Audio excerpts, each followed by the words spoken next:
2024 সালে এসে আপনি যদি এমনটা ভাবেন আপনি ইউটিউব বা ফেসবুকের জন্য পার্ট টাইমে ভিডিও কন্টেন্ট নিয়ে কাজ করবেন, তাহলে ভিডিওটি আপনার জন্যই। তো আপনি যে কোনো একটা বিষয়ের উপর যদি পারদর্শী হন, অভিজ্ঞ হন, তাহলে আপনি উক্ত বিষয়টা নিয়ে আপনি ভিডিও তৈরি করতে পারেন, কন্টেন্ট ক্রিয়েট করতে পারেন। তো এমনটা প্রশ্ন অনেকের মধ্যে থাকে যে আমি কোন বিষয়ের প্রতি বেশি অভিজ্ঞ, সে বিষয়টা তো আমরা খুঁজে পাই না, বুঝতে পারি না, ঠিক আছে? তো এমনটা যাদের প্রশ্ন তাদের উদ্দেশ্যে আমার একটা কথা, দেখুন মানে আমাদের প্রত্যেকটা মানুষই যে কোনো একটা বিষয়ের উপর এক একজন ব্যক্তি অভিজ্ঞ থাকে। এখন অনেকে সহজে বুঝতে পারে আর অনেকে সহজে বুঝতে পারে না। মনে করুন আপনি শিক্ষকতা পেশায় আছেন, তাহলে তো আপনার লেকচার দেওয়া, এটা তো আপনার, এটা আপনি রেগুলার ভাবে লেকচার দেন।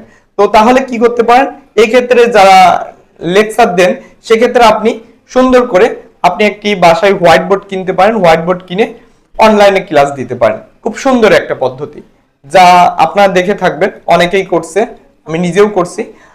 মনে করেন আপনি রান্নায় খুবই পারদর্শী, ঠিক আছে, সেক্ষেত্রে আপনি রান্নার ভিডিও দিতে পারেন, সমস্যা নেই।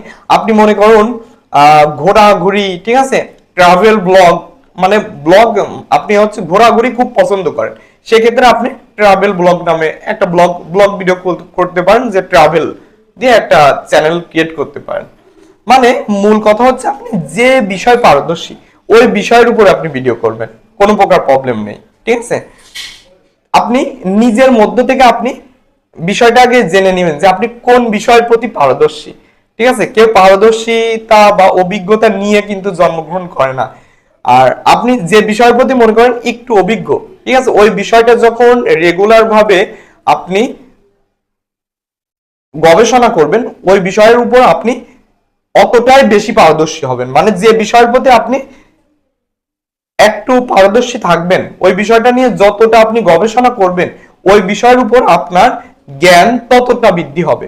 তো এজন্যই আপনার এট ফার্স্ট আপনি জানতে হবে কোন বিষয়ের প্রতি আপনি অভিজ্ঞ বেশি, ওই বিষয়ের প্রতি আপনার কন্টেন্ট ক্রিয়েট করতে হবে। তো এরকম গুরুত্বপূর্ণ ভিডিও পেতে আমাদের পেজটি ফলো দিয়ে রাখো। ধন্যবাদ সবাইকে।